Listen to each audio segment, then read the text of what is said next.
পাপ থেকে বাঁচবো কিভাবে? পাপ থেকে বাঁচার 12টা উপায় আপনাদের সামনে আলোচনা করি, একটু মন দিয়ে শোনেন। 12টা উপায়। পাপ থেকে বাঁচার 1 নাম্বার উপায় আখেরাতের ফিকির তৈরি করা। কিসের তৈরি করা? আখেরাতের ফিকির তৈরি করা। অন্তরে আখেরাতের ফিকির তৈরি করা পাপ থেকে বাঁচার 1 নাম্বার উপায়। আখেরাতের ফিকির কিভাবে তৈরি করবেন?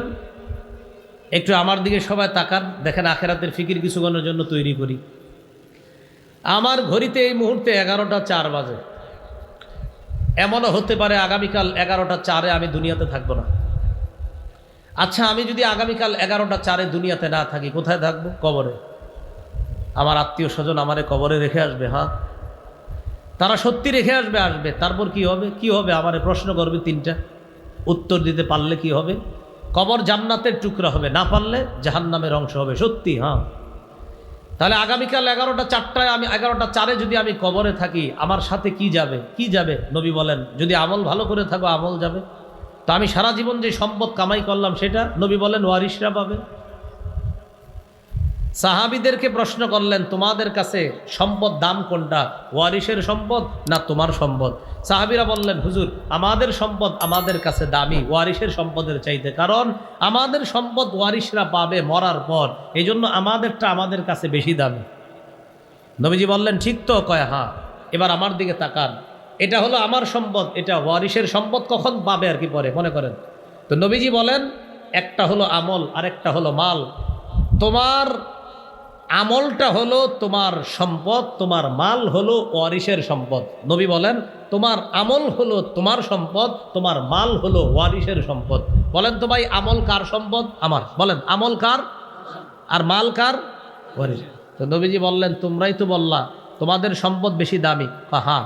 নবীজি বললেন, তোমাদের সম্পদ হলো আমল, ওয়ারিশের সম্পদ হলো মাল, তাই তোমার সম্পদ এটা পাবে ওয়ারিশ, আর তোমার যে আমল নামা এটা তুমি পাবা। রাসূলুল্লাহ সাল্লাল্লাহু আলাইহি সাল্লাম বলেন, মৃত্যুর পর যখন কবরে যাবা, তোমার আমল তোমার সাথে যাবে আর তোমার মাল তোমার ওয়ারিশরা পাবে। এবার তুমি চিন্তা করো কোনটা বেশি গুরুত্ব দেওয়া দরকার। তাহলে আমাদের সম্পদের নাম কি বলেন তো? আমল। বলেন, আমাদের সম্পদের নাম কি? আমাদের সম্পদের নাম কি? আর ওয়ারিশের সম্পদের নাম মাল। বলেন, আমাদের সম্পদের নাম আমল, ওয়ারিশের সম্পদ। নবীজি বলেন, যা কামাই করছো ওয়ারিশ পাবে, যা আমল করছো তুমি পাবা। এইভাবে আপনি আখেরাতের ফিকির তৈরি করা। আরেকটা ফিকির তৈরি করেন, আপনাকে ডাক্তার বলল আগামী 24 ঘন্টা আপনার শরীরটা আর টিকে থাকবে, শরীর ড্যামেজ হয়ে গেছে, 24 ঘন্টার পরে আপনি বেঁচে থাকবেন না, আস্তে আস্তে আপনার শরীর ড্যামেজ।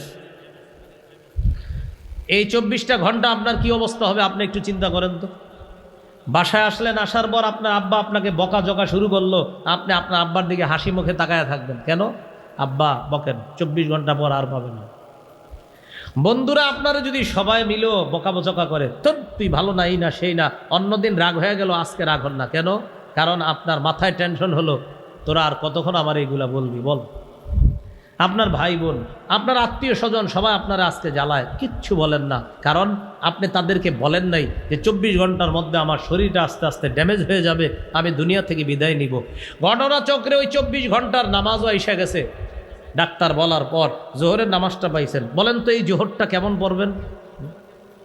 হ্যাঁ, কত কত যত্ন নিয়ে পড়বেন, কারণ আমি তো থাকবো না।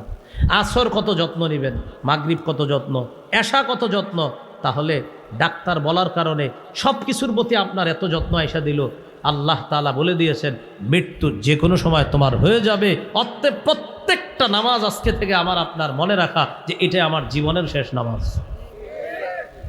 এইভাবে আপনি মৃত্যুর কথা স্মরণে আসেন, দেখবেন আপনার গুনাহ অটোমেটিক চলে যাচ্ছে। আমি বললাম তো আগামী 24 ঘন্টা আপনারা ট্রাই করেন, আখেরাতের স্মরণ আনেন। এলাকার মানুষ বলবে, ওর হয়েছে কি রে?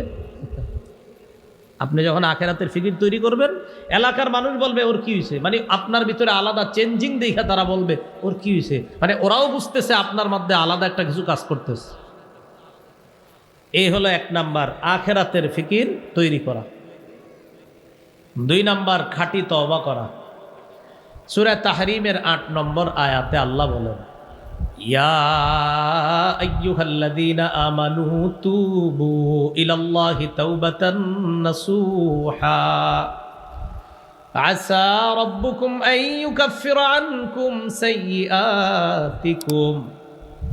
আল্লাহ বলেন, হে ঈমানদার, তোমরা আল্লাহর কাছে খাঁটি তওবা করো, আশা করা যায় তোমাদের রব তোমাদের জীবনের গুনাহগুলো ক্ষমা করে দিবেন, তোমাদের রব তোমাদেরকে মাফ করে দিবেন। তাহলে 2 নাম্বার খাঁটি তওবা করা। তবে এখন আবার মনে রাখতে হবে তওবার 4টি শর্ত। বলেন কয়টা শর্ত? বলেন 1, অতীতের গুনাহ ছেড়ে দেওয়া। 2, গুনাহের উপর অনুতপ্ত হওয়া। 3, দৃঢ় প্রতিজ্ঞা করা আমি ভবিষ্যতে এই গুনাহ করব না। 4, আমার জিম্মায় বান্দার হক থেকে থাকলে এই হক আদায় করে দেওয়া। এই 4টা হলো তওবার শর্ত। 1 নাম্বার অতীতের গুনাহ ছেড়ে দেওয়া, 2 নাম্বার অতীতের গুনাহের উপর অনুতপ্ত হওয়া, 3 নাম্বার দৃঢ় প্রতিজ্ঞা করা ভবিষ্যতে এই গুনাহ না করার, 4 নাম্বার জিম্মায় বান্দার হক থেকে থাকলে এই হক আদায় করে দেওয়া। এখন গুরুত্বপূর্ণ কথাটা শোনেন। সুদে যারা আরেকজনের টাকা আনছেন, মনে করেন আপনি একজনের কাছ থেকে 500 টাকা পান, এই 500 টাকা আনছেন, সুদে আনছেন আরো 50, এইভাবে 50, 100 এইভাবে করতে করতে সুদে আপনি 50,000 টাকা শুধু সুদের অংশ আনছেন মানুষের কাছ থেকে। আপনারা মনে রাখবেন এই 50,000 আপনার না, যাদের থেকে আনছেন তাদের। আবারও বলছি, আমি মন খারাপ করেন না। আপনারা কারো কাছ থেকে 100 টাকা পাইতেন, 100 টাকা নেওয়ার সময় সুদে আনছেন 10 টাকা, এই 10 টাকা আপনার না, এটা তার। হুজুর হ্যাঁ আমারে দিছে, হ্যাঁ আপনারে দিছে, বেচারা একদম চিপাই বইরা দিছে আপনারে, এটা আপনার না, এটা তার। অনেক সুদখোর ভাবে কি আমি ভালো হয়ে যাব, ভালো হইয়া হজ কইরা আইসা একদম সব ঠিকঠাক, হ্যাঁ ডিজিটাল পদ্ধতির ভালো হওয়া। আপনি যাদের কাছ থেকে সুদে আপনার টাকাগুলো আনছেন, যারা যারা পাওনা, ওদের টাকা না দেওয়া পর্যন্ত আপনি 40 বার 50 বার সারা জিন্দিগি আপনি প্রতি বছর হজ করেন, কোনো লাভ হবে না। আপনি তাদের টাকা আগে ফেরত দেন। আপনি 7 লাখ টাকা দিয়ে হজে গেছেন না, এটা না করে ওদের টাকা ফেরত দেন, আপনি টাকা ফেরত দেন তাড়াতাড়ি। তাহলে তওবার 4টি শর্ত। 1 নাম্বার অতীতের গুনাহ ছেড়ে দেওয়া, 2 নাম্বার গুনাহের উপর অনুতপ্ত হওয়া, 3 নাম্বার প্রতিজ্ঞা করা আমি ভবিষ্যতে গুনাহ করব না, 4 নাম্বার আপনার জিম্মায় যেই পাওনা আছে এই পাওনা আপনি আদায় করে দেওয়া। আল্লাহ কথাগুলা মনে রাখার তৌফিক দান করেন। এইগুলো খাঁটি তওবা। গুনাহ মাফের 2 নাম্বার উপায়। গুনাহ মাফের 3 নাম্বার উপায় ইস্তেগফার বেশি বেশি পড়া। পড়েন আস্তাগফিরুল্লাহ, আস্তাগফিরুল্লাহ, আস্তাগফিরুল্লাহ। আমরা যারা এখন 3 বার আস্তাগফিরুল্লাহ বললাম, বিশ্বাস করেন এই 3 বারই আমাদের কিছু কিছু গুনাহ ঝরে গেছে। সূরা আলী ইমরানের 135 নম্বর আয়াতে আল্লাহ বলেন, ওয়াল্লাযীনা ইযা ফাআলু ফাহিশাতান আও যালামু আনফুসাহুম যাকারুল্লাহ ফাস্তাগফিরু লিযুনুবিহিম ওয়া মান ইয়াগফিরুয যুনুবা ইল্লাল্লাহ ওয়া লাম ইউসিররু আলা মা ফাআলু ওয়া হুম ইয়ালামুন। যাদের গুনাহ হয়ে যায় সাথে সাথে আল্লাহকে স্মরণ করে, সাথে সাথে ক্ষমা প্রার্থনা করে, আল্লাহ বড় পাপ করে ফেলছি, আল্লাহ তুমি মাফ করে দাও।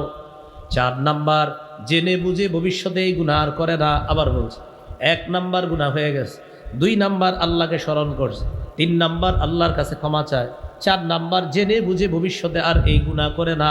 আল্লাহ বলেন, তোমাকে আমি আল্লাহ মাফ করব না তো করবে কে? আমি আল্লাহ মাফ করব। এক হাদিসের মধ্যে আসছে, কোনো বান্দা গুনাহ করার পর যখন আল্লাহকে বলে আল্লাহ আমাকে মাফ করেন, তখন আল্লাহ ফেরেশতাদেরকে বলে, ও ফেরেশতারা, ও পাপ করছে করার পর আলিমা আন্না লাহু রব্বা, ও এটা জানে ওর একজন রব আছে, ইয়াগফিরুয যামবা, যে রব তাকে মাফ করে দেয়। এই জন্য আমি আল্লাহর কাছে ও ক্ষমা চাইছে, কারণ ওর বিশ্বাস আমি আল্লাহ ওকে মাফ করে দিব। ফেরেশতারা সাক্ষী থাকো, আমি ওকে মাফ করে দিলাম। তাহলে গুনাহ মাফের 3 নাম্বার উপায় ইস্তেগফার পড়া। কি পড়া? ইস্তেগফার। আল্লাহ আমল করার তৌফিক দান করেন। ইস্তেগফার সারাক্ষণ বলবেন। অজু থাকলেও পড়তে পারবেন, না থাকলেও পড়তে পারবেন। বাসে, ট্রেনে, লঞ্চে, বিমানে, হেলিকপ্টারে, যেখানে থাকেন ইস্তেগফার পড়েন। যাদের টাকা পয়সার অভাব ইস্তেগফার পড়েন, যাদের বৃষ্টি প্রয়োজন ইস্তেগফার পড়েন, যাদের ক্ষেত খাবার প্রয়োজন ইস্তেগফার পড়েন, যাদের ক্ষেতে পানির প্রয়োজন ইস্তেগফার পড়েন। আল্লাহ তাআলা সবগুলো বলছে, শুধু ইস্তেগফারের কারণে এই জাতীয় পুরস্কার আল্লাহ দান করবেন। দম্পতির সন্তান হয় না, ইয়াকিনের সাথে ইস্তেগফারের আমল করতে বলেন, আল্লাহ সন্তান দান করেন। গুনাহ মাফের 4 নাম্বার উপায়, এটা আমার সাথে একটু বলেন, মনে থাকবে। বলেন, ক্ষমা পাওয়ার আশায় বারবার আল্লাহর কাছে ক্ষমা চাওয়া। এইটা কিভাবে করবেন এই আমি বলে দিচ্ছি। দেখেন, মাগরিব পড়ছেন বা এশা পড়ছেন, আশেপাশে তাকায় দেখেন মসজিদে কেউ নাই, সবাই বের হয়ে গেছে, ইমাম সাহেব, মুয়াজ্জিন সবাই বের হয়ে গেছে, আপনি একা আছেন, আর কেউ নাই। মসজিদে আপনি বৈশা আল্লাহকে বলতেছেন, আল্লাহ আমি আর আপনি ছাড়া কেউ নাই, আল্লাহ মাফ করে দেন, আল্লাহ মাফ করে দেন, আল্লাহ মাফ করে দেন, আল্লাহ মাফ করে দেন, আল্লাহ আপনি ছাড়া আমাকে মাফ করার কেউ নাই। এইভাবে আপনি বারবার আল্লাহকে বলতেছেন। আল্লাহ তাআলা বলেন, তোমার গুনাহ যদি দুনিয়ার বালু পরিমাণ হয়, আমি বালু পরিমাণ ক্ষমা দিয়ে তোমাকে ক্ষমা করে দিব। তিরমিজির হাদিস, 3540 নম্বর হাদিস। ইয়াবনা আদম ইন্নাকা মা দাউতানি ওয়া রাজাউতানি গফারতু লাকা আলা মা কানা মিনকা ওয়ালা উবালি। হে আদম সন্তান, তুমি যদি আমাকে ক্ষমা পাওয়ার আশায় বারবার ডাকো, আমি আল্লাহ বারবার তোমার ডাকে সাড়া দিব, তোমার জিন্দিগির গুনাহগুলো মাফ করে দিব। 5 নাম্বার, সর্বক্ষেত্রে রাসূলুল্লাহ সাল্লাল্লাহু আলাইহি সাল্লামের আদর্শ বাস্তবায়ন করা।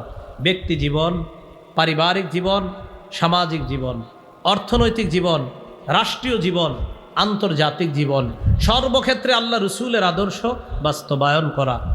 রাষ্ট্রীয় জীবনে ইসলাম কায়েম করার চেষ্টা করা। আমাদের দেশে যেন আল্লাহ তাআলা একজন আদর্শ ন্যায়পরায়ণ পুরুষ শাসক দিয়ে দেয়, এই দোয়া প্রতিনিয়ত আল্লাহর কাছে করা। এটা আল্লাহর কাছে বেশি বেশি দোয়া করা।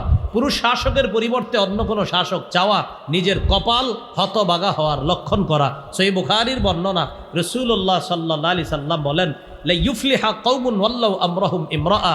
ওই জাতি কিছুতেই সফল হবে না যে জাতি তাদের নেতৃত্বে কোনো নারীকে বসায় দেয়।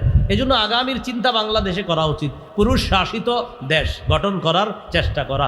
এই ইসলামী মাইন্ডের মানসিকতার নিয়ত নিয়ে এটা আমাদের আপনার প্রত্যেকে এই চেষ্টা করা উচিত বলে কর্তব্য, কারণ আল্লাহ রসুলের আদর্শ এটাও একটা।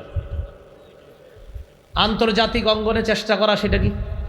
ফিলিস্তিনের মুসলমান ভাই বোনরা, তাদেরকে নিয়ে কথা বলা একদিনও বন্ধ করবেন না। চায়ের আড্ডা, আপনি আপনার স্ত্রীর সাথে কথা বলেন 2 মিনিট, 1 মিনিট ফিলিস্তিন নিয়ে কথা বলবেন। আপনি আপনার ছেলে মেয়েদের সাথে যখন কথা বলেন, ওদেরকে আপনি 2-3 মিনিট ফিলিস্তিনের গল্প শোনাবেন। চা দোকানের সামনে বন্ধুরা চায়ের আড্ডা দিতেছেন, বন্ধুর সাথে ফিলিস্তিন নিয়ে 2-4 মিনিট কথা বলেন। অঙ্ক ইংরেজি কোচিং সেন্টারে গেছেন, বন্ধুরা মিলে 3-4 মিনিট ফিলিস্তিনের আলোচনা করেন। ফিলিস্তিনের ভাই বোনেরা, তারা আমাদের দেহের অংশ, আমাদের দেহের অংশ আজ আঘাতপ্রাপ্ত, তাদের আঘাতে আমরাও ব্যতীত, আমরাও আঘাতপ্রাপ্ত। এই জন্য আমাদের ভাইদের আঘাত যতদিন বন্ধ না হচ্ছে, তাদের ব্যাপারে আমাদের আলোচনা বন্ধ হবে না, হতে পারে না, হতে দিব না। এটা আন্তর্জাতিক অঙ্গনে আল্লাহ রসুলের আদর্শ বাস্তবায়ন, কারণ তারা আমাদের ভাই, আমাদের দেহের টুকরা। এটা আল্লাহ রসুল বলেছেন সাল্লাল্লাহু আলাইহি ওয়াসাল্লাম। এই ফিলিস্তিনের ইস্যুটা একদিনও ভুলবেন না ইনশাল্লাহ। আপনাদের যদি আশা হয়, আমার কোথাও ইনশাল্লাহ আলোচনা করে দিব আমি, ফিলিস্তিন ইহুদিরা কেন ছাড়তে চায় না আর মুসলমান কেন দিতে চায় না, এই একটা আলোচনা করে দিব ইনশাল্লাহ। যে ফিলিস্তিন ওরা ছাড়তে চায় না কেন, ওদের আজাইরা কিছু দাবি আছে ইহুদিদের, যে দাবির সপক্ষে কোনো দলিল নাই, আমি প্রমাণ করব দলিলের মাধ্যমে ওদের দাবি ফালতু দাবি ইনশাআল্লাহ। তো এটা ইনশাআল্লাহ অন্য কোনো দিন আলোচনা হবে। যাই হোক, তো সর্বক্ষেত্রে আল্লাহ রসুল সাল্লাল্লাহু আলাইহি সাল্লামের আদর্শ বাস্তবায়ন করা। সূরা আলী ইমরানের 31 নম্বর আয়াতে আল্লাহ বলেন, নবী আপনি বলেন, তোমরা যদি আল্লাহকে ভালোবাসো, আমার অনুসরণ করো, আমাকে অনুসরণ করলে ইয়াগফির লাকুম ইউহিব্বুকুমুল্লাহ, আল্লাহ তোমাদেরকে ভালোবাসবেন, ওয়া ইয়াগফির লাকুম যুনুবাকুম, তোমাদের জীবনের সমস্ত গুনাহ আল্লাহ মাফ করে দিবেন। এই গেল গুনাহ মাফের 5 নাম্বার উপায়। 6, আজান দেওয়া। আজান, স্কুল কলেজ ইউনিভার্সিটির ছাত্র যারা, গার্মেন্টসের শ্রমিক আছেন যারা, বিভিন্ন মিল ফ্যাক্টরিতে যারা চাকরি করেন, আপনারাও বিশুদ্ধ উচ্চারণে আজান শিখে আপনারাও আজান দেওয়ার চেষ্টা করবেন। আবু দাউদের 515 নম্বর হাদিস, আল মুআদ্দিনু ইউগফারু লাহু মাদা সাউতিহি, মুয়াজ্জিনের আজানের আওয়াজ যত দূর যায় তত দূর পর্যন্ত তার গুনাহ ক্ষমা করে দেওয়া হয়। তাহলে আজান খালি মুয়াজ্জিন সাহেব দিবে না আমরাও দিব ইনশাআল্লাহ? মুয়াজ্জিন সাহেব 5 মিনিট দেরি করলেই তো বেতন কমানোর চেষ্টা করি, মানে 5 মিনিট দেরি চাইতে। এখন কি হুজুরের কি বেতন কম দেয়? আসে না কেন? কেন আপনি বিশুদ্ধ উচ্চারণে আজানটা শিখিয়ে দিয়ে দেন। হাদিসে আসছে কোন মুয়াজ্জিন যদি টানা 12 বছর আজান দেয় ওয়াজাবাত লাহুল জান্নাত, তার উপর জান্নাত ওয়াজিব হয়ে যায়। কিন্তু এখন আমরা মুয়াজ্জিন এই বিষয়টাকে মনে করি কি, উনি কি করে, আর মুয়াজ্জিন মানে, আরে সূরা হামিম আস-সাজদার 31 নম্বর আয়াত, যে আয়াতে আল্লাহ বলছে ওই ব্যক্তির চেয়ে উত্তম কথা আর কার, যে মানুষকে আল্লাহর দিকে আহ্বান করে। এই জায়গায় 1 নম্বর উদ্দেশ্য মুহাম্মদ সাল্লাল্লাহু আলাইহি সাল্লাম, 2 নম্বর উদ্দেশ্য পৃথিবীর সব মুয়াজ্জিনরা এই আয়াতের উদ্দেশ্য। কখন? যখন তারা বলে হাইয়া আলাস সালাহ হাইয়া আলাল ফালাহ। আল্লাহর কোরআনের ভাষ্য অনুযায়ী মুয়াজ্জিনের এই আহ্বান পৃথিবীর শ্রেষ্ঠ আহ্বানের অন্তর্ভুক্ত হয়ে যায়। তাহলে আজান দেওয়ার চেষ্টা করা। গুনাহ মাফের 7 নম্বর উপায় 2 রাকাত নামাজ পড়া। এটা আজকে বাসায় গিয়ে পড়ে নিতে পারেন দেরি না করে। আমাদের একটা অভ্যাস হলো আমরা শুধু দেরি করি। কিছু আমল আছে নগদ করা উচিত। যেমন আমি আজকে বয়ানে বললাম, মান সাল্লাল ইশা ফি জামাআ ফাকান্নামা কামা নিসফাল লাইল। কেউ যদি এশার নামাজ জামাতে পড়ে, সে যদি রাতে ঘুমায়া থাকে, আল্লাহ তাকে অর্ধেক রাত দাঁড়িয়ে ইবাদত করার সওয়াব দান করেন। ওয়া মান সাল্লাস সুবহা ফি জামাআ, কেউ যদি ফজরের নামাজ জামাতে পড়ে, ফাকান্নামা সাল্লাল লাইলা কুল্লা, আল্লাহ তাকে সারা রাত দাঁড়িয়ে নামাজ পড়ার সওয়াব দান করেন। মানে আপনি এশা জামাতে পড়ে ঘুমায়া গেছেন, ঘুম থেকে উইঠা ফজর জামাতে পড়ছেন, আপনি সারা রাত ছিলেন ঘুমায়া। নবী বলেন তুমি ঘুমায়া থাকলেও আল্লাহ সারা রাত তোমার নামাজের সওয়াব দান করবে। এখন সুবহানাল্লাহ পড়ছেন, তো পড়ার পর কালকে চা স্টলের সামনে গিয়ে হাদিস শোনাইলেন যে ভাই শোনেন, কোনো ব্যক্তি যদি এশার নামাজ জামাতে পড়ে আল্লাহ তাআলা তাকে অর্ধেক রাত ইবাদতের সওয়াব দান করে। কোনো ব্যক্তি যদি ফজরের নামাজ জামাতে পড়ে আল্লাহ তাআলা তাকে সারা রাত নামাজের সওয়াব দান করে। চা দোকানের সামনে সবাই সুবহানাল্লাহ পুরা বলতেছে, তুমি পড়ছো নি? বা আমি এখনো শুরু করিনি।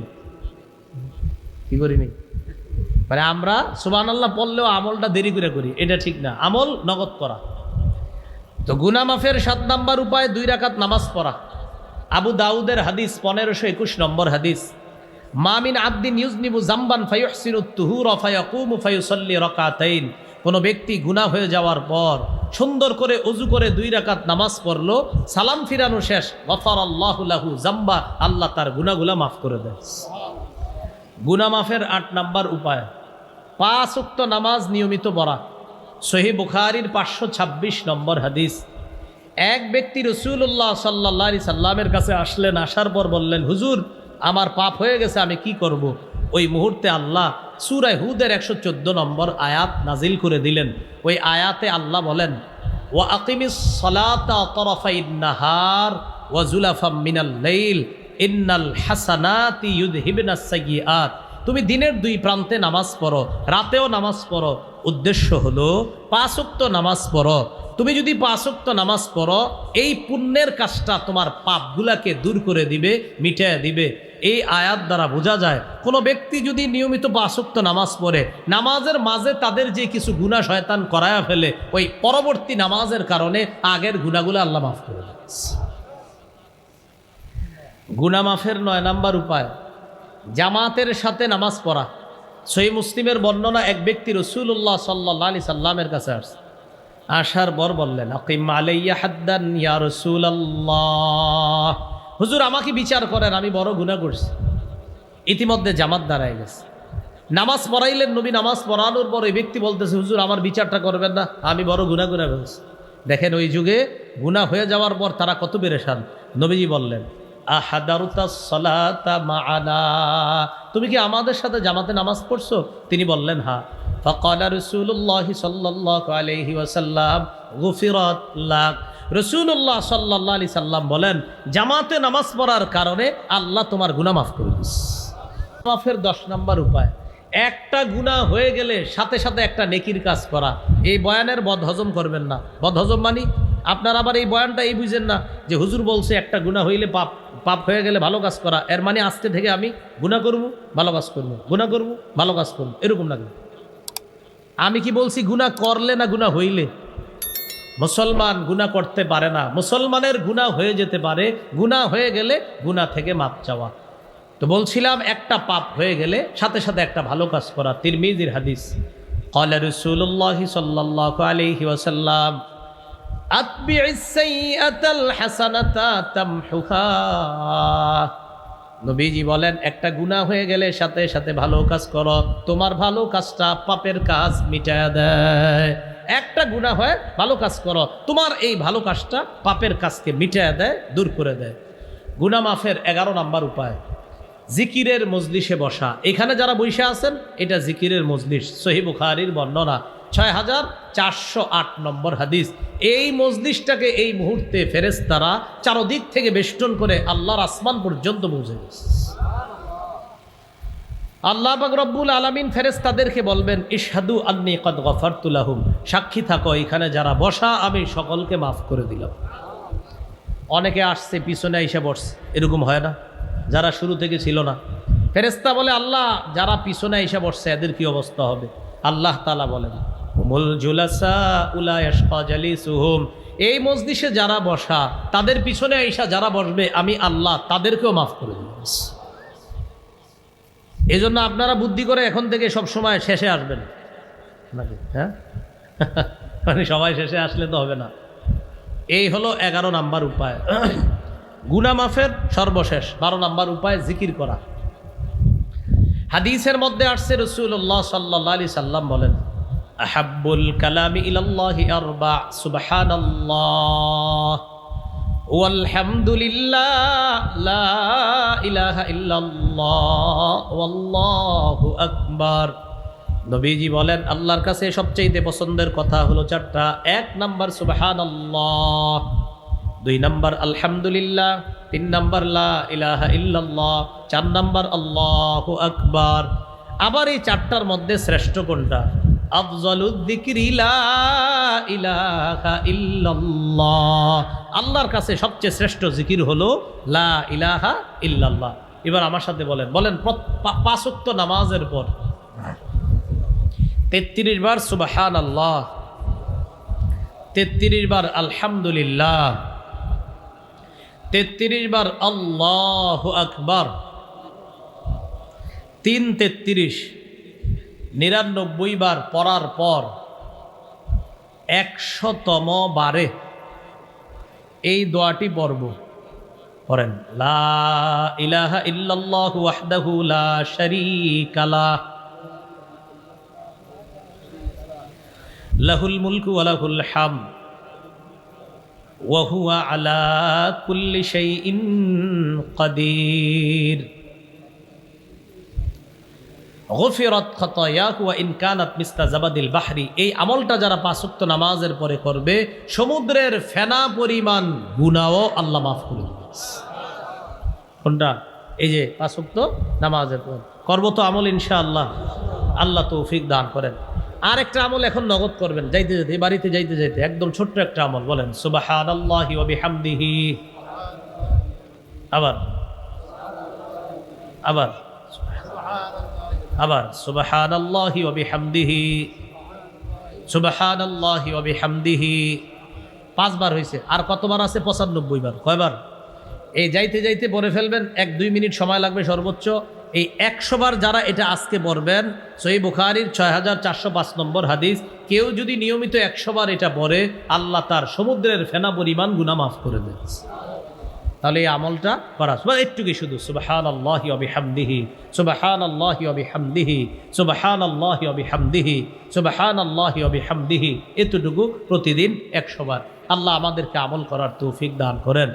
তোমরা প্রকাশ্য পাপ, গোপন পাপ ছেড়ে দাও, এটা হলো আল্লাহর আদেশ। সূরা আনআমের 151 নম্বর আয়াতে আল্লাহ নিষেধ করেছেন ওয়ালা তাকরাবুল ফাওয়াহিশা মা যাহারা মিনহা ওয়া মা বাতন, প্রকাশ্য অশ্লীলতা, গোপন অশ্লীলতার কাছেও যেও না।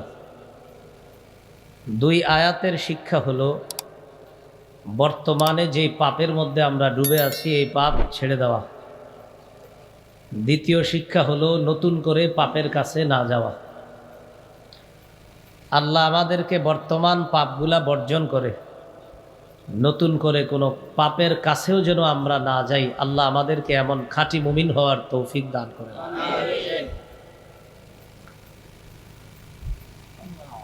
আল্লাহ বললেন, ওয়ালা তাকরাবুল ফাওয়াহিশা মা যাহারা মিনহা ওয়া মা বাতন।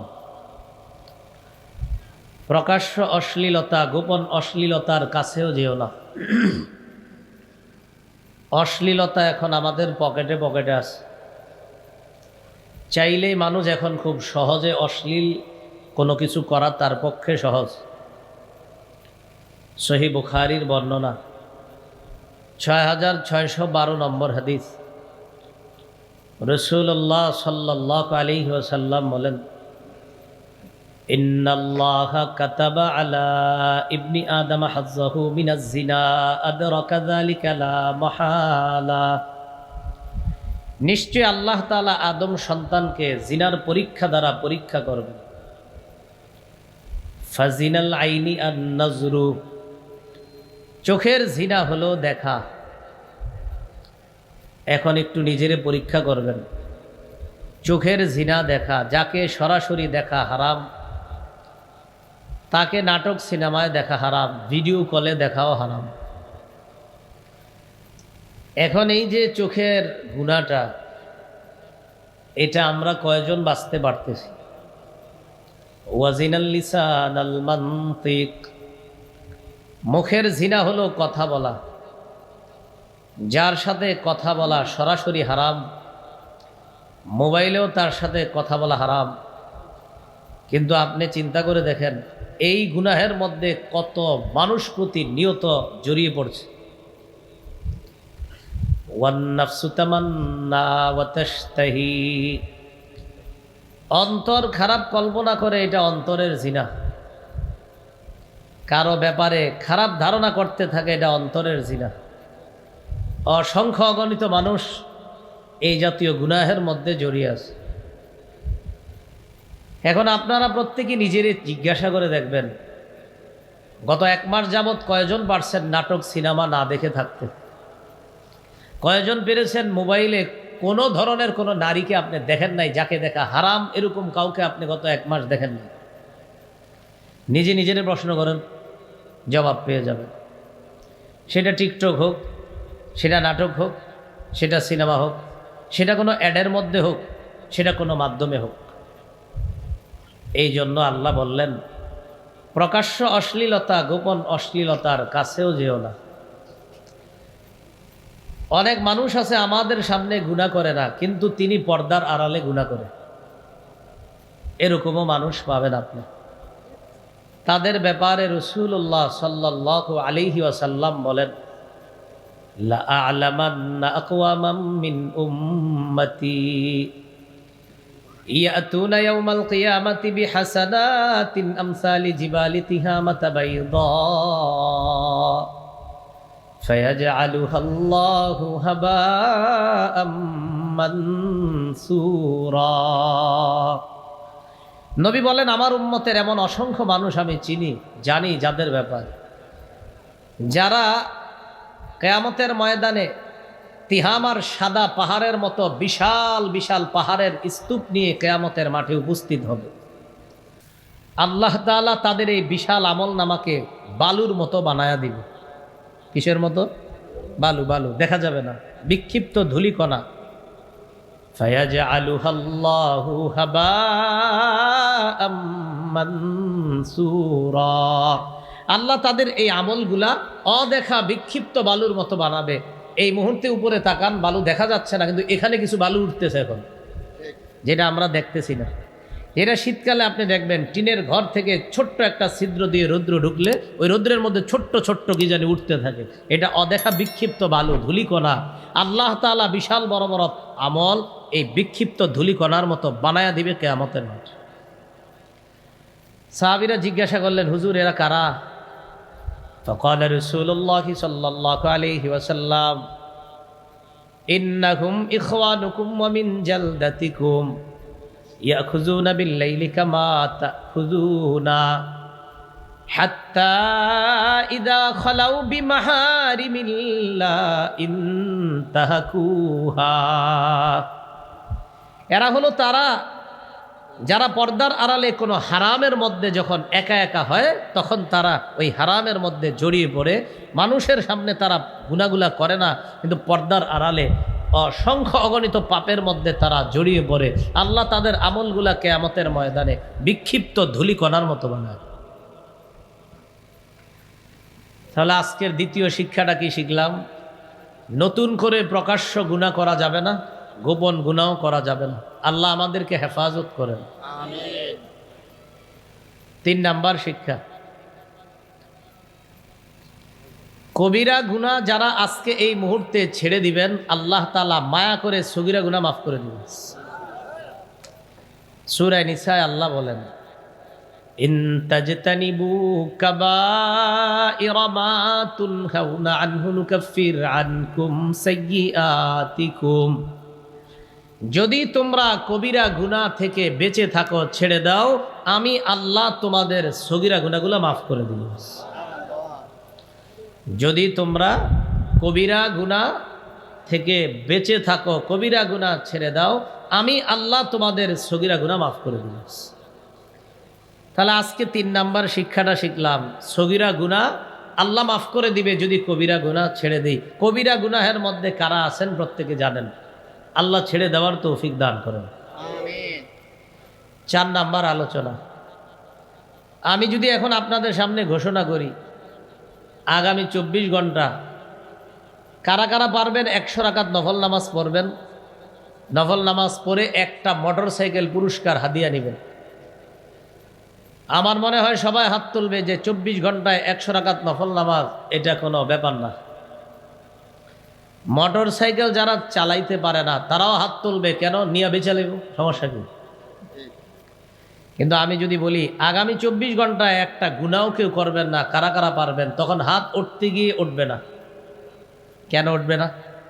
হাত উঠার সময় অনেকের মনে পড়বে আমি তো সুদের সাথে গত 1 মাস যাবৎ জড়িয়ে আছি, আর আমি যদি হাত তুলি তো হলো না, আমি তো অলরেডি গুনাহের মধ্যে আছি। আরেকজনের হাত উঠবে না কেন? আমি তো ঘুষের মধ্যে অলরেডি আছি, আমি কেমনে হাত উঠাবো? আরেকজনের হাত উঠবে না কেন? যে অমকের ভুলভাল বুঝ দিয়ে তার জমিটা আরেকজনের কাছে বিক্রি করে দিমু, ওরে বলবো যে ভাই আমারে বেশি কিছু দেওয়া লাগবে না, আপনার কাছ থেকে 5-6 হাজার টাকা আমারে দিয়ে দিলে হবে। আবার যারে বিক্রি করে দিব ওরেও এটা বলি, কিন্তু এর মাঝে আমি কৌশলে 3-4 লাখ টাকা হাতায় নিছি তার কাছ থেকে, যা সেটা ও বুঝে নাই, ক্রেতা বিক্রেতা কেউ বুঝে নাই। এই যে কাজটা আমি করব, এটা কি ভালো কাজ না পাপ? এজন্য হাত উঠতে গিয়ে উঠবে না কেন? কারণ আমি তো অসংখ্য গুনাহের মধ্যে আছি, উঠবে কেমনে হাত? কি বুঝলাম? নেকির কাজ করার জন্য 1000 মানুষ চ্যালেঞ্জ নিতে প্রস্তুত, পাপের কাজ ছাড়ার জন্য হাত উঠতে প্রস্তুত না। এই জন্য আল্লাহ রসুল বলছেন, এই হলো একজন মানুষ, এই মানুষটা প্রচুর নফল ইবাদত করে আবার পাপও করে, আর এই মানুষটা নফল ইবাদত একটু কম করে কিন্তু পাপ করে না। নবী বলেন এই মানুষটা আল্লাহর কাছে সবচাইতে শ্রেষ্ঠ আবেদ। তিরমিজির হাদিস 2305 নম্বর হাদিস। হাদিসের বর্ণনাকারী আবু হুরায়রা রাদিয়াল্লাহু তাআলা তিনি বলেন, ক্বালা রাসূলুল্লাহি সাল্লাল্লাহু আলাইহি ওয়াসাল্লাম, মান ইয়াখুযু আন্নী হাউলাইল কালিমাত ফায়ামালু বিহিন্না আও ইউআল্লামু মান ইয়ামালু বিহিন্না। তোমাদের মধ্যে কে আছো এমন, আমি এখন কিছু কথা বলবো, এই কথাগুলা গ্রহণ করবা, নিজে আমল করবা, যারা আমল করবে তাদেরকে শিখাইয়া দিবা। আবু হুরায়রা রাদিয়াল্লাহু তাআলা আনহু হাত উঠাইলেন, হুজুর আমি আছি, আমি আপনার কথা গ্রহণ করব, নিজে আমল করব, অন্যকে শিখিয়ে দিব তারাও যেন আমল করে। এই হাদিস আপনাদের সামনে বলার আগে যারা শ্রোতা, এই হাদিস শোনানোর নিয়ম হলো যারা এই হাদিস শোনে তারা ওয়াদা করতে হয় যে আপনি এখন যা বলবেন আমরা সব মানব। না হলে এই হাদিস বলার নিয়ম কি? এই হাদিস বলার নিয়ম এটা যে এখন আমি আপনাদের সামনে যে হাদিসটা বলবো কারা কারা আছেন আমল করবেন, এটা হলো নিয়ম। তো সামনে যারা ওরা ওয়াদা করতে হয় আমরা আমল করব, আসলে করবেন তো? এই হাদিস শোনার আগে এটা নিয়ম। তো আবু হুরায়রা রাদিয়াল্লাহু তাআলা আনহুর হাত ধরলেন নবীজি, ধরে আদ্দা খামসা, গুনে গুনে 5টা জিনিস শিখিয়ে দিস। 1 নাম্বার, ইত্তাকিল মাহারিমা তাকুন আবাদান নাস। আবু হুরায়রা, তুমি হারাম থেকে বাঁচো, নিষিদ্ধ জিনিস থেকে বাঁচো। মানুষের মধ্যে তুমি আল্লাহর সবচাইতে শ্রেষ্ঠ আবেদ, ইবাদত গুজার বান্দা হয়ে যাবে। কি থেকে বাঁচতে বলছে? হারাম। বলেন, হারাম খাবো না, হারাম বলবো না, হারাম করব না। মুখ দিয়ে হারাম বলবো না মানে মিথ্যা বলবো না, মুখ দিয়ে হারাম খাদ্য খাবো না, আর হারাম কর্ম করব না। এই হলো হারাম থেকে বাঁচো, মানুষের মধ্যে তুমি আল্লাহর শ্রেষ্ঠ আবেদ হয়ে যাবে। 2 নাম্বার, ওয়ারদ বিমা কসামাল্লাহু লাকা তাকুন আগনান নাস। আবু হুরায়রা, আল্লাহ তোমার জন্য যা বরাদ্দ রাখছেন এতে তুমি খুশি হয়ে যাও। আল্লাহ তোমার জন্য যা বরাদ্দ রাখছেন এতে তুমি খুশি হও। এখানে আপনারা যারা আছেন, কারো বেতন 20, কারো 15, কারো 25, কারো 50। যার 20 আছে আপনি 20 নিয়ে খুশি থাকেন, 50 হলার নিয়ে আপনি টেনশন করেন না। আপনি ভাবতেছেন 50 হলা মনে হয় অনেক ভালো, আপনি খোঁজ নিয়ে দেখেন ওই 50 আল্লাহ ওরে ব্যবস্থা করছে, কারণ ওর 50ই লাগে। আর আপনার যে 20, আপনি নিজেরই টেনশন চিন্তা করে দেখেন, আপনার 20-এ আল্লাহ আপনাকে যথেষ্ট ভালো রাখছে, শুধু শুধু আরেকজনের 50 নিয়ে আপনি টেনশনে আছেন, বরং এই টেনশনে আপনি নিজেরই শেষ করতেছেন। হ্যাঁ, যদি বলেন হুজুর না ভালো নাই, তার মানে আপনি কোনো হারামের মধ্যে জড়িয়ে পড়ছেন, এরপর থেকে আপনি ভালো নাই। যাদের 15-20 ইনকাম, ওরা যদি হঠাৎ কোনো সুদি কারবারে জড়িয়ে পড়ে, এরপর গজব লাগে ওদের কামাই। এর আগ পর্যন্ত খোঁজ নিয়েন, ও 15-20-এ ভালো ছিল, যেই কোনো সুদ নামক ভয়ঙ্কর অপরাধে জড়িয়ে পড়ছে, এরপর থেকে তার এই 20-এ হয় না। কেন? ওই যে গজব শুরু হয়েছে। তো রাসূলুল্লাহ সাল্লাল্লাহু আলাইহি সাল্লাম বলেন, আল্লাহ তোমাকে যা দিয়েছেন এতে তুমি খুশি থাকো। তাকুন আগনান নাস, মানুষের মাঝে মনের দিক থেকে আল্লাহর কাছে সবচেয়ে ধনী মানুষ তুমি হবা। 3 নাম্বার, ওয়া আহসিন ইলা জারিকা তাকুন মুমিনা, তুমি প্রতিবেশীর সাথে উত্তম আচরণ করো, খাঁটি মুমিন হয়ে যাবা। আমি গাড়ি থেকে নামার পর মঞ্চে আসছি, আসতে আসতে গাড়ি থেকে সবার একের পর এক মুসাফা করছে। এইখানে আসার পর ওনারাও মুসাফা করছে, কিন্তু দেখেন যারা আমার সাথে আজকে মুসাফা করছে, তাদের মাঝে এমনও লোক পাবেন যারা গত 5 বছর প্রতিবেশীকে সালাম দেয়নি। হ্যাঁ, প্রতিবেশীকে সালাম দেয়নি। অথচ দেখেন আমি বা আমার পরে কোনো কেউ যেই আলেম আসে, আমরা সবাই সালাম দিই। আপনারা যারা আছেন সবাই, আমি যাওয়ার সময় দেখা যাবে সালামের বন্যা বসায় দিবেন আমার। কিন্তু প্রতিবেশীকে 5 বছর 10 বছর সালাম দেই না অনেক মানুষ। কেন দেয় না? হ্যাঁ, তো আমগো পাশের ঘরের লোক, সালাম দেন না কেন? ও আমগো উত্তরপাড়ার আব্দুর রহিম মিয়া, তো সালাম দেন। কোন তো আমার বাতিতে লাগে, আরে সালাম দেন না কেন? অথচ রাসূলুল্লাহ সাল্লাল্লাহু আলাইহি সাল্লাম বলেন, প্রতিদিন প্রতিবেশীকে একটা সালাম দিয়ে হলেও প্রতিবেশীর হক আদায় করো। নবী বলেন, তুমি খাঁটি মুমিন হয়ে যাবা যদি প্রতিবেশীর সাথে উত্তম আচরণ করো। এই জন্য হাদিসের মধ্যে আছে, গোস্ত রান্না করলে ঝোল বাড়ায়া দাও, প্রতিবেশীর নাকে গোস্তের ঝোলের ঘ্রাণ যাবে। গোস্তের ঝোলের ঘ্রাণ এটা এমন এক সুন্দর ঘ্রাণ, যেই ঘ্রাণের কারণে প্রতিবেশীরও গোস্ত খাইতে মন চায়। তুমি যদি গোস্ত পাঠাইতে নাও পারো, ঝোল পাঠায়া দিও, অন্তত ঝোল ভিজিয়ে যেন ভাত বা রুটি খেতে পারে, যদি গোস্ত না পাঠাইতে পারো। আর যদি বলো না আমি গোস্ত ঝোল পাঠাবো না, আল্লাহ নবী বলে দিলেন, তাহলে এমনভাবে রান্না করো যেন তোমার গোস্তের ঝোলের ঘ্রাণ বাহিরে না যায়।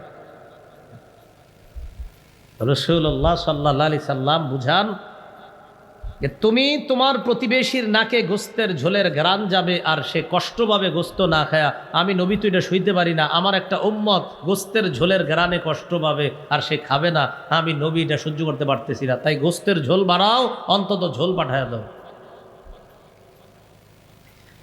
আব্দুল্লাহ ইবনে ওমর রাদিয়াল্লাহু তাআলা আনহুমার বর্ণনা শোনেন। এক ব্যক্তি ফল কিনে ঘরে আসছে, ফল। এই ফল যদি প্রতিবেশীর বাচ্চা দেখে, দেখার পর ওই ফল আপনি ঘরে নিয়ে গেলেন, নেওয়ার পর আপনি ফল কাইটা আপনার বাচ্চার হাতে দিলেন ফল খাওয়ার জন্য। আপনার বাচ্চা এই ফল নিয়ে দৌড়ে বাহিরে গেছে, যাওয়ার পর প্রতিবেশীর বাচ্চা আপনার বাচ্চার হাতে ফল দেখছে। ওই শিশু সন্তান আপনার শিশু সন্তানের হাতে ফল দেখার পর তার মাথায় আসবে, ওর বাবা ফল আনছে, আমার আব্বা আনে নাই। আল্লাহ রসুলের হাদিস প্রমাণ করে আমার কোনো উম্মতের শিশু সন্তান তোমার শিশু সন্তানের হাতে ফল দেখে কষ্ট পাবে, আমি নবী তো এটা সইতে পারি না। তাহলে ফল যেহেতু দেখায় নিছো, তুমি প্রতিবেশীর বাচ্চাকে ফল দাও। আর যদি বলে না দিবা না, তো কালো ব্যাগ দিয়া বা যেমনে পারো ফল ঘরে নাও, যেন প্রতিবেশী বুঝতে না পারে এটার ভিতরে কি আছে। কিন্তু তুমি যখন দেখায় নিছো, পাঠাও। ভাই মনে রাখবেন, এগুলো আমরা মানি না। তরমুজটা গরমকালে, প্রচণ্ড গরমকাল, আপনি জানেন আপনার পাশের প্রতিবেশী আপনার চেয়ে একটু দুর্বল, পয়সা করিতে দুর্বল, তরমুজ আপনি দেখায় দেখায় ঘরে ঢুকছেন গরমকালে। আচ্ছা বলেন তো, প্রচণ্ড গরমে কি মনে চাবে ওনার? হ্যাঁ, একটু তরমুজ খাইতে। আপনি সুন্দর দেখায় দেখায় নিছেন, নেওয়ার পর আপনি পাঠান নাই, আল্লাহ রসুল কষ্ট পাচ্ছে বিষয়টা। যদি বলেন আমি কাউকে দিব না, কালো ব্যাগ দিয়ে আপনি তরমুজ ঘরে নেন, যেন বুঝতে না পারে এটা কি ফুটবল না তরমুজ। আল্লাহ আমাদেরকে বোঝার তৌফিক দান করেন।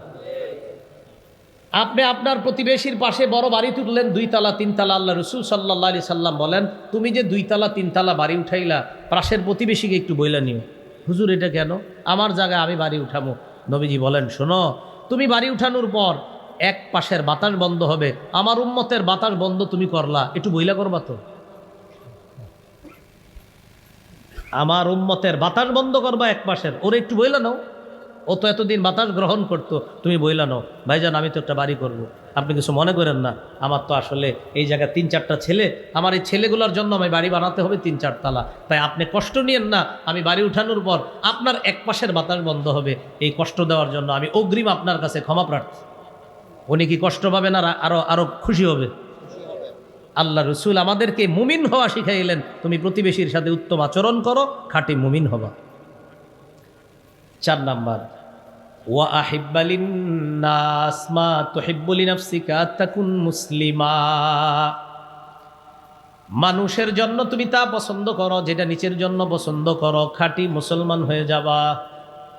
নিজের জন্য যা পছন্দ করো, মানুষের জন্য তা পছন্দ করো, খাঁটি মুসলমান হবা। একটু মন দিয়ে বুঝেন, আপনি রাস্তা দিয়ে হাঁটতেছেন, এই রাস্তাটা দিয়ে হঠাৎ একটা কলার সিল্কা দেখলেন, আর কলার সিল্কা এমন বিপজ্জনক, এটাতে গাড়িও অ্যাক্সিডেন্ট হয়ে যায়। মানুষ তো অ্যাক্সিডেন্ট হয়, গাড়িও অ্যাক্সিডেন্ট হয় কলার সিল্কায়। তো আপনি ওই কলার সিল্কায় পা লাগার পর আপনি পড়ে গেলেন। এখন আপনি তাকায় দেখলেন এই জায়গায় একটা জানালা খোলা, ও মনে হয় এই বাড়ির লোকেরা কলা খায়া সিল্কাটা ফালাইছে। এই জন্য আপনি নিয়ত করে ফেললেন কি, দাঁড়াও তোমগো বাড়ির মেন গেটে কলার সিল্কাটা রাখমু, সবগুলা পরার পর বুঝবা। এখন এই যে আপনি কলার সিল্কাটা সরানোর পরিবর্তে ওদের বাড়ির দরজায় নিয়ে রেখে দিলেন, এই নিয়তে যে তারাও যেন কষ্ট পায়। হাদিসের ভাষ্য অনুযায়ী আপনি খাঁটি মুসলমান হতে পারেন নাই। আপনার পায়ের মধ্যে ইটের একটা টুকরা লাগলো, হঠাৎ তাকায় দেখেন বাসার ছাদ থেকে ইটের টুকরা পড়ছে, আপনি চিন্তা করলেন মনে হয় এই বাসা থেকেই পড়ছে, যেহেতু এটার ছাদ দিতেছে এখন। এবার আপনি নিয়ত করলেন ঘরের দরজায় ইটের টুকরা কয়েকটা রাখবো, রাজমিস্ত্রি যারা আছে ওরাও যেন ইটের টুকরার উপরে পড়ে ব্যথা পায়, তারপর বুঝতে পারবে আমি ইটের টুকরার পায়ে কি পরিমাণ ব্যথা পাইছি। এই নিয়তে আপনি ইটের টুকরা কতগুলা ঘরের দরজায় রেখে দিলেন। হাদিসের ভাষ্য অনুযায়ী আপনি খাঁটি মুসলিম হতে পারেননি।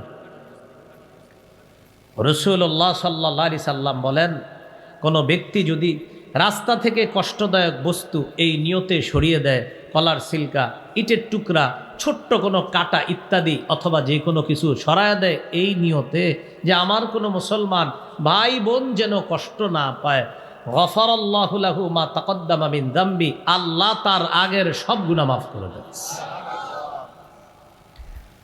তাহলে মুমিন হওয়া শিখলাম, মুসলিম হওয়া শিখলাম। মুমিন হওয়া প্রতিবেশীর সাথে উত্তম আচরণ করা, মুসলিম হওয়া আমার কোনো ভাইয়ের জন্য কষ্ট কামনা না করা, বরং আমার প্রতিটা ভাইয়ের জন্য আমি ভালো কিছু কামনা করা, খাঁটি মুসলমান হওয়া। 5 নাম্বার, ওয়ালা তুকসিরিদ দিহকা ফাইন্না কাসরাতাদ দিহকি তুমিতুল কলবা।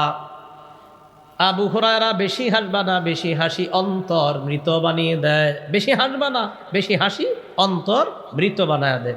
এই জন্য বাস্তবিক অর্থেই দেখবেন কিছুক্ষণ হাসাহাসি করেন, লম্বা সময় হাসলেন, হাসার পর একটু কান্না করার চেষ্টা করেন, মুনাজাতে ভুলেও কান্না আসবে না। কারণ বেশি হাসতে হাসতে অন্তর শক্ত হয়ে যায়, তখন আর কান্না আসে না। তাহলে আজকে আমাদের 4 নাম্বার শিক্ষা হলো হারাম থেকে বাঁচা। সেটা হলো কি, আমরা অট্টহাসি দিব না, আমরা প্রতিবেশীকে কষ্ট দিব না, আমরা মুসলমানকে কষ্ট দিব না, আমরা আল্লাহর ফয়সালায় সন্তুষ্ট থাকব। এই বিষয়গুলা মেনে নেওয়া, হারামগুলা থেকে বেঁচে থাকা। নবী বলেন তুমি আল্লাহর শ্রেষ্ঠ আবেদ হয়ে যাবে। 5 নাম্বার, এটা আমার সাথে একটু বলেন তাহলে মনে থাকবে। বলেন, কখনো কোনো পাপ হয়ে গেলে পাপের কথা সবাইকে বলে বেড়াবো না, প্রয়োজনে ব্যক্তিগতভাবে আল্লাহওয়ালা বুজুর্গকে বলতে পারবো, সবাইকে বলবো না। মানে আপনি একটা পাপের মধ্যে আছেন, এই পাপটা ছাড়তে পারতেছেন না, এখন আল্লাহওয়ালা কোনো বুজুর্গ আলেমের কাছে বলতে পারেন আমি তো এই পাপটা ছাড়তে পারি না, আমি এখন কি করব। তিনি পরামর্শ দিবেন এই কাজ করেন। তবে পাপ সবার কাছে বলে বেড়ানো যাবে না। সহিহ বুখারীর বর্ণনা, ক্বালা রাসূলুল্লাহ সাল্লাল্লাহু আলাইহি ওয়াসাল্লাম কুল্লু উম্মতি মুআফান ইল্লাল মুজাহিরিনা। নবীজি বলেন আমার উম্মতের সকলকে আল্লাহ মাফ করে দিবে, শুধু তাদেরকে না যারা গুনাহ করার পর অন্যদেরকে বলে বেড়ায়, তাদেরকে আল্লাহ মাফ করবে না। আমার উম্মতের সকলকে আল্লাহ মাফ করবে, তাদেরকে না যারা গুনাহ করার পর মানুষকে তাদের এই গুনাহ বলে বেড়ায়, পাপ বলে বেড়ায়, তাদেরকে আল্লাহ মাফ করবে না। নবীজি বলেন কিছু উম্মত আছে বোকার মতো, রাতের বেলা পাপ করে আল্লাহ তার পাপের উপর পর্দা ফালায়া রাখে, আল্লাহ তার পাপটা ঢাইকা রাখে, সকালবেলা সে বন্ধুদের কাছে বলে বেড়ায় আমিলতুল বারিহাতা কাযা ওয়া কাযা, আমি রাতের বেলা এই পাপ করেছি। আল্লাহ তাআলা তার পাপের উপর পর্দা ফালায়া রাখছিলেন, আল্লাহ পাপের উপর পর্দা ফালায়া রাখছে, আর ওই ব্যক্তি সকালবেলা অন্যদের কাছে তার পাপের কথা বলে বেড়ায়। নবীজি বলেন বোকার মতো এই কাজটা কেন করলা? তোমার পাপ তো আল্লাহ ঢেকে রাখছিলেন, তুমি ইচ্ছা করে পাপটা কেন আরেকজনের কাছে প্রকাশ করলা? সহিহ মুসলিমের এক হাদিস শোনেন, কিয়ামতের ময়দানে অনেক পাপীকে আল্লাহ ডাকবে পর্দার আড়ালে, ডাকার পর বলবে তারিফু যাম্বা কাযা ওয়া কাযা, তুমি কি এই পাপ স্বীকার করো? 3 বার স্বীকৃতি নেওয়ার পর আল্লাহ তাআলা বলবেন তোমার কিছু কিছু ভালো কাজ আছে, আমি আল্লাহ এই ভালো কাজে খুশি হয়ে পর্দার আড়ালে তোমার পাপগুলা ঢেকে রাখলাম, তোমাকে মাফ করে দিলাম, ডান হাতে আমলনামা দিয়ে দিলাম, পর্দার বাহিরে গিয়ে কাউকে বলা দরকার নেই। তো আল্লাহ যেখানে পাপ ঢেকে রাখে, আমি আপনি পাপ খুলে দিলাম। পাপ হয়ে গেলে সবাইকে বলে না বেড়ানো। এখন পাপ করার পর বলে বেড়ানো এটা ফ্যাশন হয়ে দাঁড়িয়েছে, ফেসবুকে স্ট্যাটাস দেয়। বন্ধুরা এই নাটকটা দেখেছি, দেখার পর আমার এই অভিমত। ডিয়ার ফ্রেন্ডস, তোমরাও তোমাদের অভিমত শেয়ার করো। বন্ধুদেরকে একটা নাটক দেখছে, দেখার পর এটা ফেসবুকে দিয়ে আপনি সারা দুনিয়ারে সাক্ষী বানাইলেন। এইখানে অনেক ইয়াং ছেলেরা আছেন, যুবকরা, এই পাপের স্ট্যাটাস যারা দিছেন আজকে রিমুভ করেন। আল্লাহর কসম বলছি, আপনার সাক্ষী বাড়াইতেছেন গুনাহের, আজকে রিমুভ করেন, আজকে ফেসবুক থেকে ডিলিট করে দেন, আর সাক্ষী নতুন করে বাড়ায়েন না। আল্লাহ আমাদেরকে বোঝার তৌফিক দান করেন। এগুলো 5 নাম্বার কথা। 6 নাম্বার, এটা আমার সাথে বলেন, মনে থাকবে। বলেন যে কোনো পাপ পাহাড়ের মতো মনে করব। যে কোনো পাপ পাহাড়ের মতো মনে করব। তাহলে পাপ হয়ে গেলে কিসের মতো মনে করব বলেন তো? পাহাড়ের মতো মনে করব যে কোনো পাপ। সহিহ বুখারীর বর্ণনা, আব্দুল্লাহ ইবনে মাসউদ রাদিয়াল্লাহু তাআলা আনহুর বর্ণনা, তিনি বলেন ইন্নাল আবদাল মুমিনা ইয়ারা যুনুবাহু কাআন্নাহু কাঈদুন তাহতা জাবালিন ইয়াখাফু আন ইয়াকা আলাইহি। ইমানদার বান্দা গুনাহকে মনে করে একটা পাহাড়, এই পাহাড়ের নিচে সে বসা, এই পাহাড় আমার উপর পড়বে, আমি ধ্বংস হয়ে যাব। ওয়া ইন্নাল ফাজিরা ইয়ারা যুনুবাহু কাযুবাবিন মাররা আলা আনফিহি। পাপাচার বান্দা গুনাহকে মনে করে মাছির মতো, মাছি নাকের ডগার সামনে দিয়ে যায় আর চলে আসে। ইমানদার বান্দা গুনাহকে মনে করে পাহাড়, এই পাহাড় আমার উপর পড়বে, আমি ধ্বংস হয়ে যাব। পাপাচার বান্দা গুনাহকে মনে করে মাছি, এই মাছি নাকের ডগার সামনে দিয়ে যায় আর চলে আসে। এই জন্য কোনো ইমানদার যার গত 20 বছর নামাজ কাজা হয় নাই, হঠাৎ 1 ওয়াক্ত নামাজ কাজা হলে তার মতো টেনশন দুনিয়াতে আর কারো নাই। গত 20 বছর এক ব্যক্তির 1 ওয়াক্ত নামাজ কাজা হয় নাই, হঠাৎ তার নামাজ কাজা হইলে দেখবেন সারাদিন পেরেশান। ভাই কি হয়েছে আপনার, এমন করেন কেন? কিছু বলে না। দেখলে মনে হবে তার 4-5 কোটি টাকা লস হয়েছে, কারোর কিছু বলে না। এলাকার ইমাম সাহেব রাতের বেলা চুপি চুপি জিজ্ঞাসা করলো, ভাই আপনার সারাদিন মনটা খারাপ, আপনি তো মাশাল্লাহ আমাদের সাথে কত হাসি খুশি থাকেন, মন খারাপ কেন? তখন জবাব দেয়, হুজুর গত 20 বছর আমার এক ওয়াক্ত নামাজ কাজা হয় নাই, আজকে হঠাৎ আমার নামাজ কাজা হয়ে গেছে। চোখের পানি ছেড়ে দিয়ে এই লোকটার হালাত এমন অবস্থা হয়ে যায়। কিন্তু একজন পাপাচার যার জোহরের নামাজ কাজা হয়ে গেছে, ফজর কাজা হয়, আসর কাজা হয়, তাকে জিজ্ঞাসা করবেন, ভাই নামাজ পড়ো নাই কেন? ওই পড়ি নাই, কি হয়েছে? কয় শুক্রবারের নামাজ পড়বো, শুক্রবারেও পড়ে না জুমা। কি ভাই নামাজ তো বললেন না জুমাও? আগামী শুক্রবারে পড়বো। পাপাচারের কাছে এক ওয়াক্ত নামাজ পড়া না পড়া কোনো ব্যাপার না, ইমানদারের কাছে এক ওয়াক্ত নামাজ কোনো কারণে কাজা হয়ে যাওয়া মানে এই পুরা দুনিয়াটাও যদি তার ছুটে যাইতো সে এত কষ্ট পাইতো না, কিন্তু এক ওয়াক্ত নামাজ ইমানদারের ছুটে গেলে সে এর চাইতে বেশি কষ্ট পায়, কারণ ইমানদারের কাছে এক ওয়াক্ত নামাজের মূল্য গোটা দুনিয়ার চেয়ে আরো বেশি। কিন্তু আপনি কোনো পাপাচার নামাজ পড়ে না, ওরে ডেলি দাওয়াত দেন, ও কি বলে আপনারা খালি কালকে পরে বলে কি শুক্রবারেও পড়ে না। কেউ ভাই বললা না? আগামী জুমা, মানে ব্যাপার না। এই মিয়া তুমি বারবার নামাজ পড়বা, বলো বড় রাখা, পড়ি নাই। কয় যে বারবার বলো, বলছি তো কি হয়েছে, মানে ওনার কাছে নামাজ পড়া না পড়া মাসির মতো, কি হয়েছে আমি পড়ি নাই। একজন ইমানদারের কাছে এক ওয়াক্ত নামাজ কাজা হয়ে যাওয়া এটা মনে হবে পাহাড়, এই পাহাড় আমারে ধ্বংস করে দেবে। তাহলে 6 নাম্বার কথা, গুনাহকে মনে করা পাহাড়ের মতো, এটা ইমানদারের কাজ। আর পাপাচারের কাজ, গুনাহকে সে মনে করে মাসির মতো, এটা কোনো ব্যাপার না।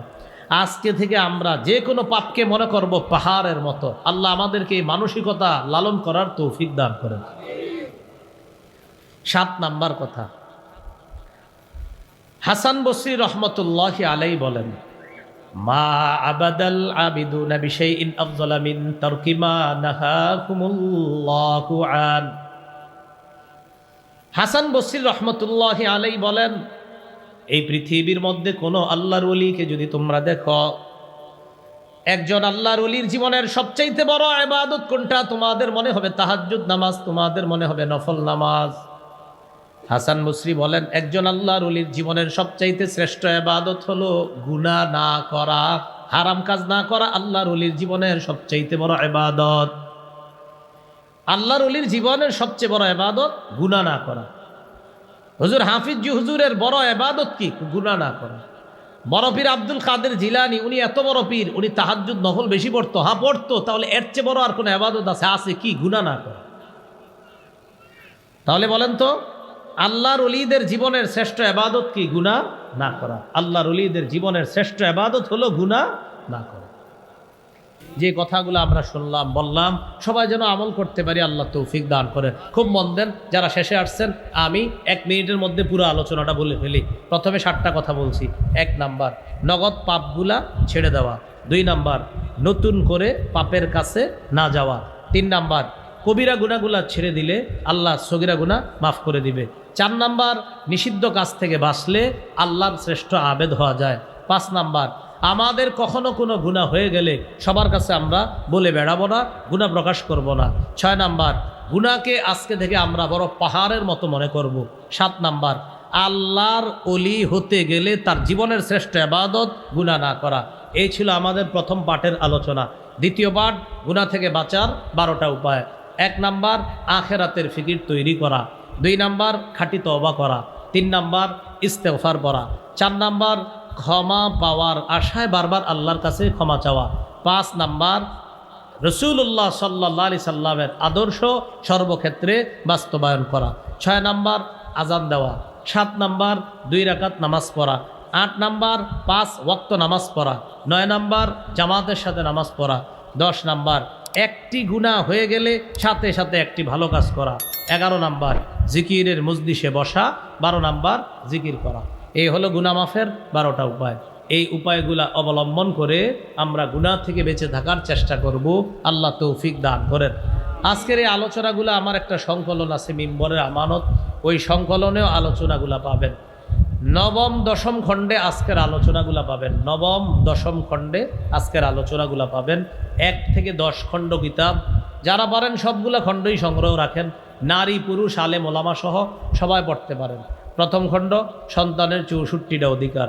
দ্বিতীয় খণ্ড হালাল হারাম শিরিক বেদাত, তৃতীয় খণ্ড হালাল হারাম, চতুর্থ খণ্ড স্বামী স্ত্রীর অধিকার, পঞ্চম খণ্ড লা ইলাহা ইল্লাল্লাহর ব্যাখ্যা, ষষ্ঠ খণ্ড নামাজ, সপ্তম অষ্টম খণ্ড নামাজ আর নাপাক পাকের মাসালা, নবম খণ্ড জাকাত, রমজান, পাপ, ঈদ, দশম খণ্ড হলো রমজান পরবর্তী 8টি করণীয়, রমজানের পরবর্তী হজের প্রস্তুতি, হজের পর শেষের দিকে গিয়ে কোরবানি। এই কোরবানি কিভাবে বিশুদ্ধভাবে হবে এ আলোচনা। কোরবানি পরবর্তী মুহররম মাস আসে, ওই মুহররম মাসের করণীয় বর্জনীয়, পরে সফর মাস। আমরা অনেক কুসংস্কারকে বিশ্বাস করি না, নাউযুবিল্লাহ। এই বিষয়গুলো দশম খণ্ডে আলোচনা আছে, যাদের প্রয়োজন হবে গাড়ি থেকে সংগ্রহ করে নিতে পারেন কিতাবগুলা। আল্লাহ তাআলা আমাদের সকলকে যে কথাগুলা শুনলাম বললাম আমরা সবাই যেন আমল করতে পারি, আল্লাহ তৌফিক দান করেন। সুবহানাল্লাহি ওয়া বিহামদিহি, সুবহানাকাল্লাহুম্মা ওয়া বিহামদিক, আশহাদু আল্লা ইলাহা ইল্লা আনতা আস্তাগফিরুকা ওয়া আতুবু ইলাইক। আমিন ওয়া আখিরু দাওয়ানা আলহামদুলিল্লাহি রাব্বিল আলামিন।